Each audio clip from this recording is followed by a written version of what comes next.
Serious, people who spend days, weeks or months at sea, what is the creepiest or most unsettling thing you've seen or that has happened out there? Racing in thick fog at night on tall ships last year off of Nova Scotia, we could hear the horn of another ship from about 4 miles away, which then went silent. About 20 minutes later, we start to hear music and conversation and think someone is having a party down below. After a deck walk we knew it wasn't on our ship. The creepy bit is that it was echoing everywhere in the fog, and half-heard snippets of conversation in Spanish was mixed in with the music. We knew it had to be from the other ship, but it was creepy as we could well imagine a story of a ghost ship developing from this experience in ages past. A quick glance at the radar showed they had closed to half a mile. The famous Nova Scotian Latin community having another one of their salsa parties in the fog. Classic. I was flying out of Savannah, Georgia to a gator at night, so we were sporting Anvis 9's night vision goggles, which meant low visibility. This was unusual because even though I was in the Marines, I was assigned to HMX-1, presidential support, and we did not do floats. We did a few touch and goes and then headed back towards land when it happened. As we're flying back, I look out and realize I have no clue where land actually is. We're far enough out that there isn't any light from nearby cities and the sky kind of blended into the ocean under the NVGs. Compounding that, the ship was no longer visible, so I lost all sense of spatial orientation. It was at the moment I realized just how fricked I would be if the helo crashed into the ocean. It was weird feeling just how small I actually am and just how big and uncaring the ocean is. It was a moment of absolute pants crapping terror. I had to take a few moments to myself and unfrick my thinking. Left me completely shaken. Cool, not creepy. Still, warm. Dark night and dolphins lit up by phosphorescence. They looked like green torpedoes zooming into to ride under the bow wave. And, during the day, a mother and baby dolphin riding the bow wave together. I was once a sailor for a historic tall ship, and being that I was new to it at the time, I wasn't yet used to the long hours and little sleep. One morning, about 2:30, my watch was woken up to switch with the previous watch, and I took the lookout position, just standing on top of a big pile of dock lines and making sure we don't run into anything or I don't see a person in the water, etc. Nothing ever happened. I was totally not used to sleep deprivation, and I hadn't slept at all the previous night, so I was watching some big, puffy clouds in the distance, and I panicked. I bolted back to the first mate, and I was like, we're going to hit those, and he's like, hit what? And I was so exasperated that he couldn't plainly see the giant white mountains icebergs in the middle of June that we were about to hit, so he just thanked me and sent me back. I spent the rest of the voyage until sunrise watching these eerily moving and roiling, bubbly mountains in the distance in a constant state of panic. To this day, if I see clouds that loom like that,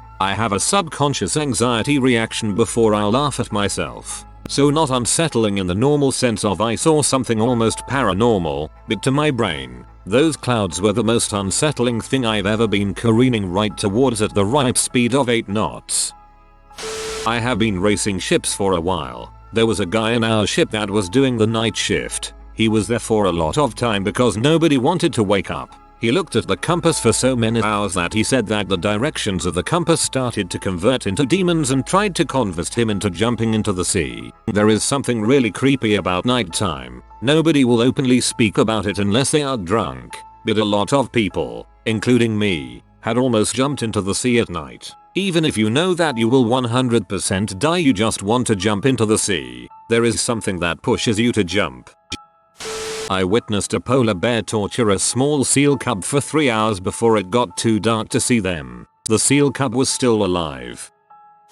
I worked out on the Gulf of Mexico on a commercial fishing boat last summer. Only made it through 2 trips since my boss was absolutely insane, but definitely was an experience. Was smoking on our bow one night when both of us saw what appeared to be a ring of light circle in the distance which moved in a distinct pattern for a few minutes then completely vanished. It was around 1 AM, so it was utter darkness. I struggled to cope with this since I was still adjusting to being 50 miles offshore with a madman, let alone in complete darkness for as far as we could see. We were both pretty baked at the time, so I felt it must have been my eyes fooling me, but his calmness terrified me. Not my first aliens out here, and crap, I doubt it'll be my last. I've told this story before, so I'll just CP my original comment. This was an old boat, built in 1926. Wood hull. At the time we had it set up for dragging sea scallops. Once in a while we would be out on an overnight trip, and you would be laying in your bunk in the middle of the night listening to the waves lapping against the bow, and all of a sudden you would hear a sharp knocking against the side of the wood hull from the outside. Sometimes from under the boat, sometimes higher up along the sides, but always where it would be at least a couple feet underwater. Sometimes just one or two sharp knocks, sometimes a flutter like the drumming of fingers on a desk, but very distinct and, dare I say, deliberate. And it would usually come in waves. Like it would happen multiple times over the course of a few minutes and then not again for the rest of the night. It came up in conversation a few times with some of the other guys and there were all sorts of different theories. The guy who ran the boat before we did claimed it was actually sea scallops swimming up and bouncing off the bottom of the boat. He claimed that when a scallop bed became overcrowded or otherwise unsuitable, that some of them would swim up into the water column and drift along with the upper current to find new areas to populate. And the sound we heard was their shells hitting the boat as we I have no idea if there's any science to back that up and it sounds pretty dubious to me, but it's not like I have a better explanation for it. I mean, besides mermaids.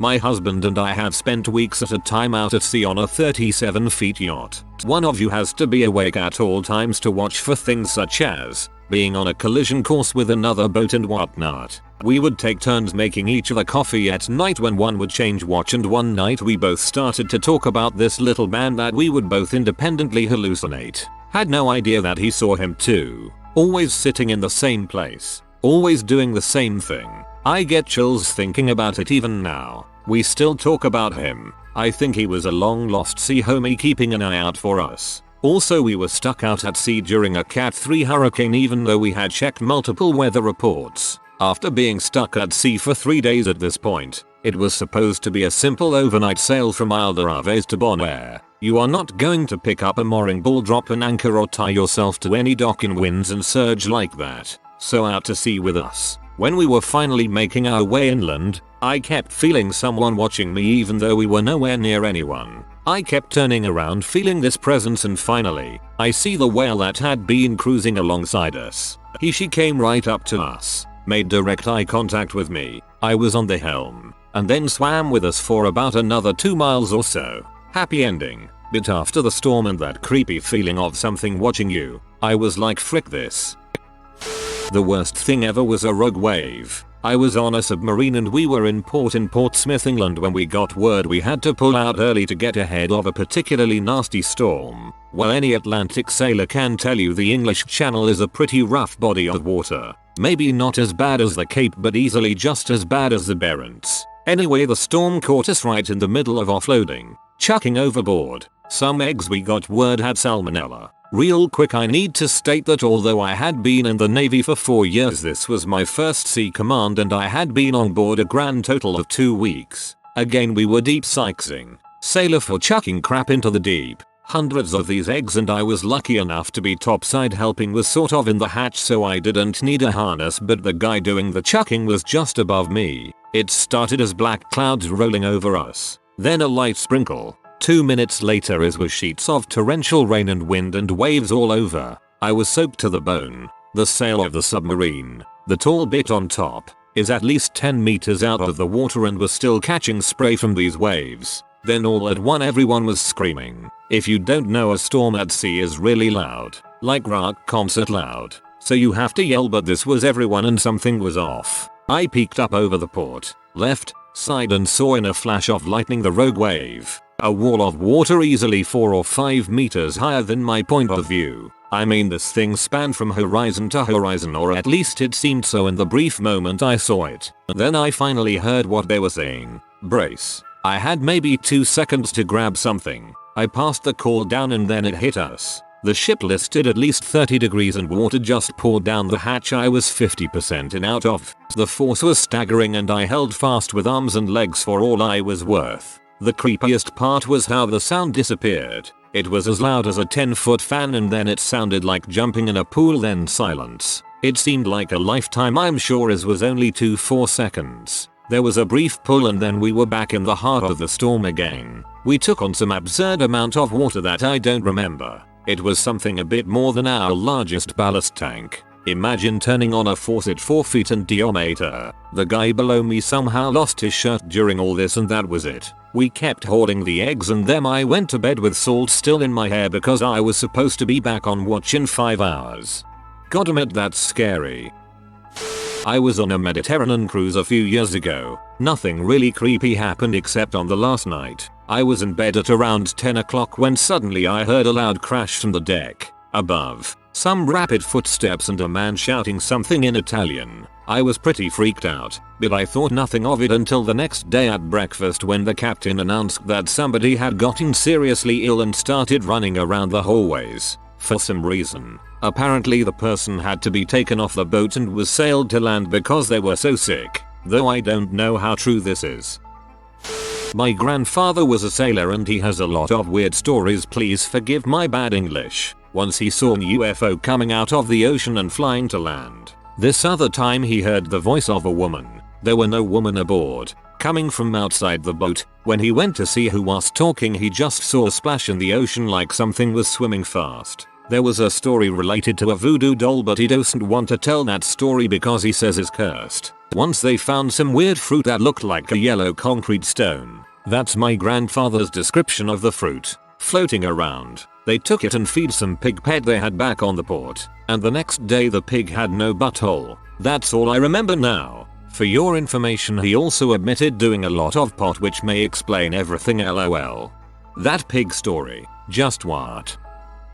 I go sea fishing a lot. Both on the boat and from the seafront. Evening night fishing from the seafront is great when the tidal times give you a good evening of fishing, but I have mixed up dates and turned up for there to be no moon in the sky. Usually the stars are amazing since we are far enough from the town, but when it is a cloudy night there is a very eerie feeling in the pitch black of the coast. When the torch is turned off you can see absolutely nothing in front of you but can still hear the waves. At times it's almost like the sea is inviting you to move forward. There have been moments where that feeling is uncomfortable and I have had to back up against my car or the seawall behind me.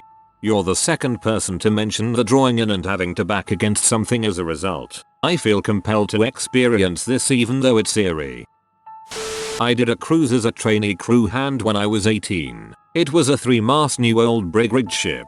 Early 1900 vessels made to look like old-time frigates, only with metal hull. One night we hit a really bad freak storm and I was the one of the only crew hand totally comfortable with climbing high in the masts. So they come and wake me up at 3 in the morning, not my shift. Give me a cup of tea. Bloody Brits. You wake someone with cough, not tea. To send the third mate, a girl and me climb up the mast to bring the royal and top gallant down. The sea was the second worst I've ever seen for the Mediterranean. There's around 45 to 50 knots of wind. We are of course secured with 2 lifelines, but the movements of the ship make us not climb the mast but run almost horizontally for 4 or 5 seconds and then hold on for our lives for the next 10 the higher we go. Obviously the more important the movement is. Take us like 20 minutes to climb the 40 or 50 meters of the mast. Half an hour to fold each sail since the girl with me is not quite strong enough, not weak, she was quite strong for her 18 but folding a sail soaked by the rain, on a roller coaster, and one-handed cause the other one is holding you is really hard. We finally do the top gallant, then the royal, and then the third mate pulls us up in the eagle nest. Literal translation from French, no idea if it's actually a thing in English, offers us a couple of cigarettes, pulls out a whiskey flask, and we stay up there, battered by the rain, the sea making a frigging roller coaster. For half an hour watching the little light of the sun rising trough the heavy clouds and storm. I was completely exhausted but have never felt so alive. Eagle nest. Literal translation from French. No idea if it's actually a thing in English. It's called the crow's nest in English.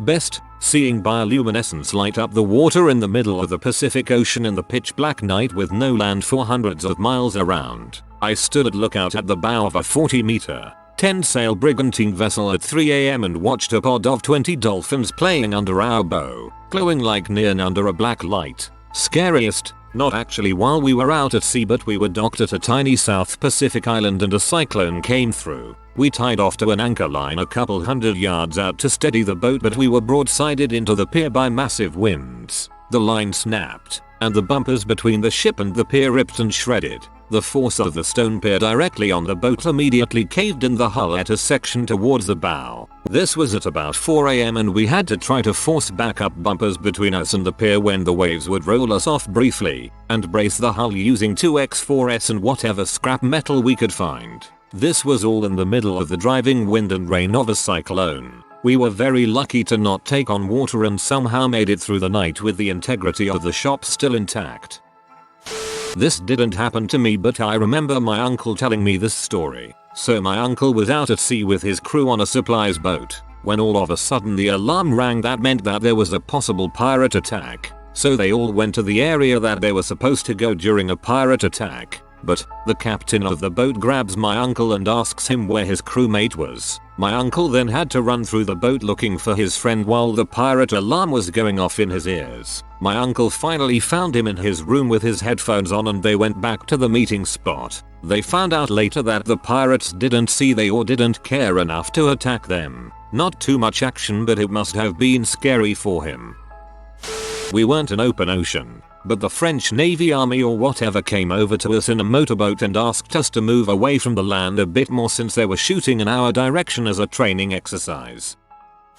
About 18 years ago, me and two friends were hired to move a brand new 40 feet sailboat from France to Puerto Rico. Went through a full-blown North Atlantic gale off the NW coast of Spain. About 4 days out. Thank God for survival suits and harnesses. Nothing like having your boat become a submarine for a bit when a rogue wave crashed over us. I was out on deck on my watch and held on for dear life to the backstay for that one. My buddy's face through the companionway hatch was priceless. However, that wasn't the scariest or creepiest. We were probably 150-200 miles of Anguilla, middle of the day. I'm on my watch, and I spot something on the horizon. So I grab the binoculars to take a closer look. I see a small freighter. We're getting closer, and it just seems weird. I call up my buddy, and we take turns looking at this ship. Mind you, this is the middle of the day. I can finally see better as we're closer. Chinese characters on the bow, and every single light on board this ship is on.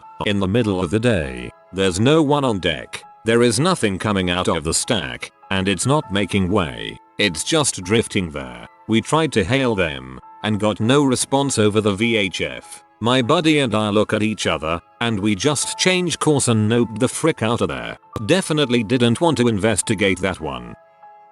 My mother worked on trawlers when she was young and would be at sea for months at a time. She told me there were two boats and sometimes you would need to go on the other one, so would swim over to it. Once she was swimming in between and a guy called out to her telling her they need her inside ASAP. So she swam over to the boat and got out. The guy told her she was surrounded by tiger sharks but couldn't let her panic. Another day one of the crew was swimming between the boats and wasn't as lucky. She was attacked by a tiger shark and didn't survive. No dead bodies or anything like that, but have seen some eerie things. We have a 33-foot fishing boat. Most of the times we go out on certain nights rather than days and come back in at around 6 AM. One night we had someone come over the VHF telling us they were going down. We loaded everything up and headed to their location. We were about 11 miles away when they radioed and said the Coast Guard was on their way. I don't remember the name of the boat. My dad does though. The boat was never heard of. There was never any news on if the guys were saved. And the Coast Guard claims to never have sent anyone out. Pretty weird. We have a house on Marathon Key that we go to a couple times throughout the year. While fishing offshore the yacht between the US and Cuba, we've found a lot of makeshift rafts people use to get from Cuba to the US. Haven't found any people in them, but some of the things they leave behind inside are pretty wild. Jewelry. Found an old torn up Bible once. Love notes, artwork, etc. Also in the Keys we've been around 40 miles out when the Air Force is doing their trainings. It is insane to watch those jets fly by you in formation. One time when I was in the tower of the boat I had binoculars out scouting for schooling fish and birds. Watched a submarine come out of the water less than a mile from us. Stay up for about a minute, then go back under. I was actually sailing near shore and out of the corner of my eye I saw some helicopters. It happened a couple of times until I was actually able to focus on them and notice that what I had actually seen was unusually large flying insects. Those buggers must have been about 3 inches across. It was a shock to have such a perception glitch. 1. Guy fell overboard from a US Navy ship in the Gulf of Thailand. It took 18 hours to find him, but we did. At night. With night vision goggles. He had tied himself to a palm frond buoy used by local fishermen. When we put the small boat in the water to pick him up, he swam with all his heart towards it. Days later he was still unable to stand up due to exhaustion and dehydration. It was the US Coast Guard ship sailing with the battle group that found him. BTW. 2. At night. Steaming through glassy seas, bioluminescent organisms light up like stars reflected on the surface. So beautiful. My father worked on a cruise ship as an engineer. During one of the longer trips 6 of the dining crew just disappeared overnight. None of the night crew saw them and none of their personal belongings were moved. Freaked my dad out so bad he quit.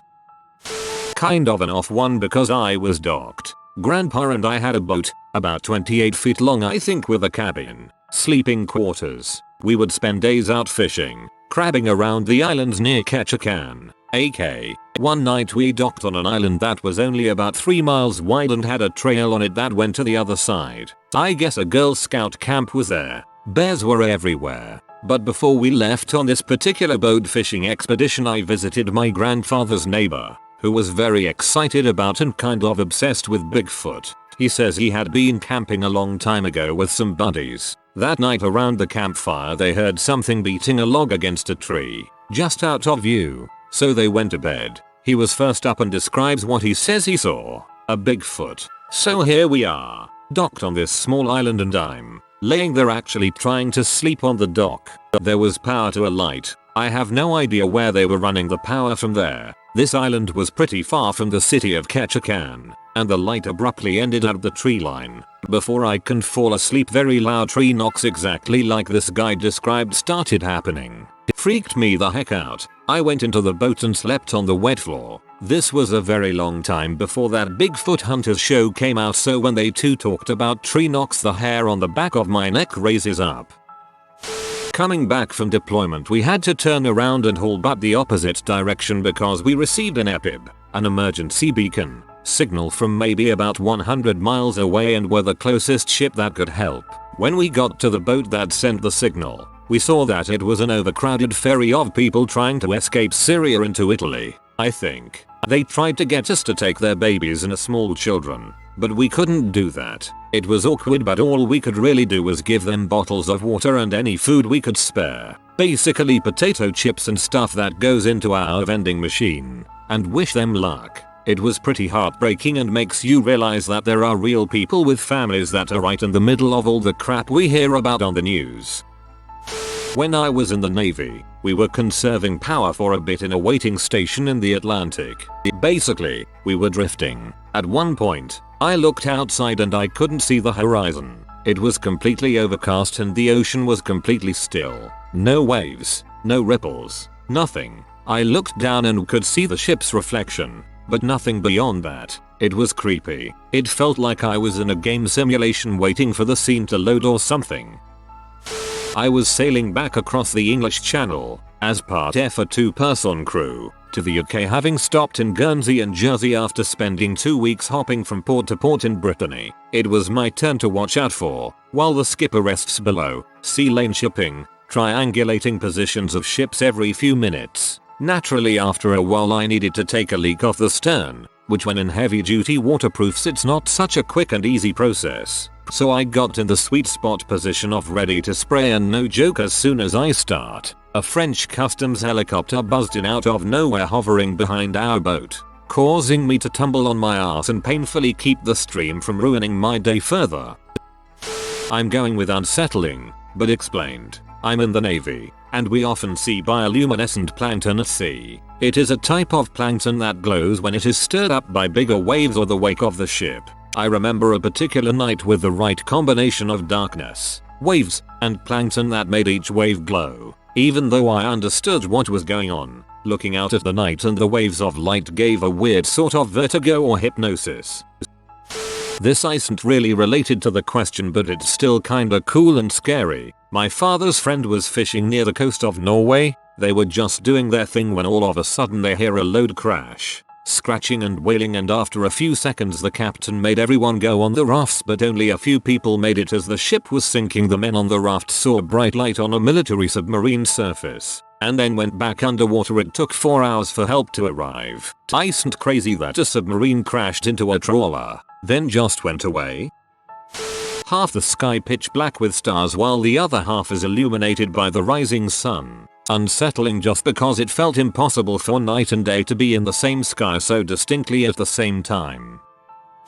I saw a small army of pirates get dumpstered by Kenyan feds like 10 years ago on a religious mission in Mombasa. They were using an old personal yacht for a bank or something, and the cops met them in open water and finished off a full crew in like 15 minutes. It was like miles off the coast, so I had to watch through binoculars, but it was kinda cool to see a little battle happen.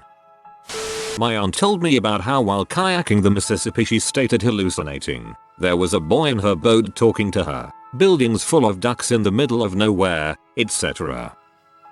Very late to this party, but just this weekend I was using my jet ski off the coast of Avalon, NJ, a big Jersey Shore town. I was probably 500 feet from the beach. I was going around 30 miles per hour when I see a fin slowly rise from the water and go back down a few seconds later. I wasn't sure if it was a shark or a dolphin because I was talking to some people a few hours ago saying they saw dolphins. I stopped the jet ski and take out my phone and googled difference between shark and dolphin fin. Quickly I find image showing that a shark fin is straight while a dolphin is curved on the tailing edge of the fin. That's when I figured out it was a shark. 500 feet away from a beach with thousands of people and 20 feet from me. Once I realized it, I started to head back to the inlet where my friends were. It was crazy that I saw a shark that close to me, but even more crazy that just 10 minutes ago and less than a mile away I was jumping 5-foot waves and could have easily fallen off. The rest of the day I barely jumped any waves.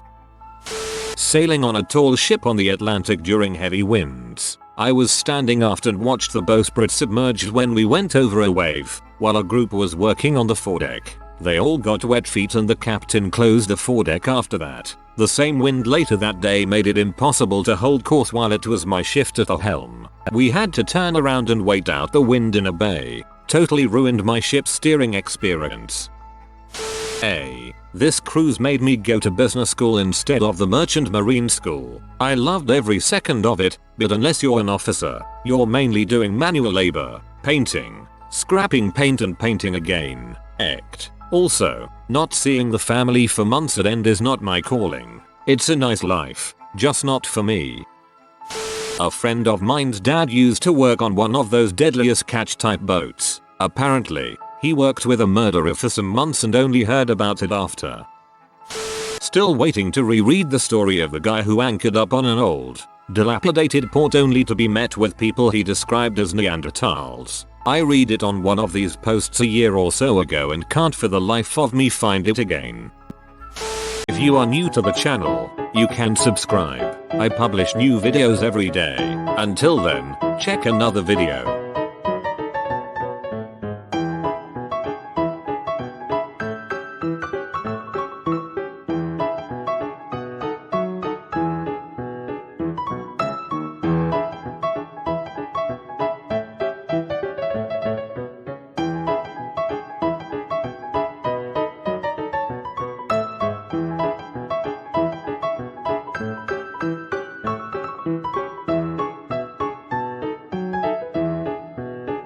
Bye for now.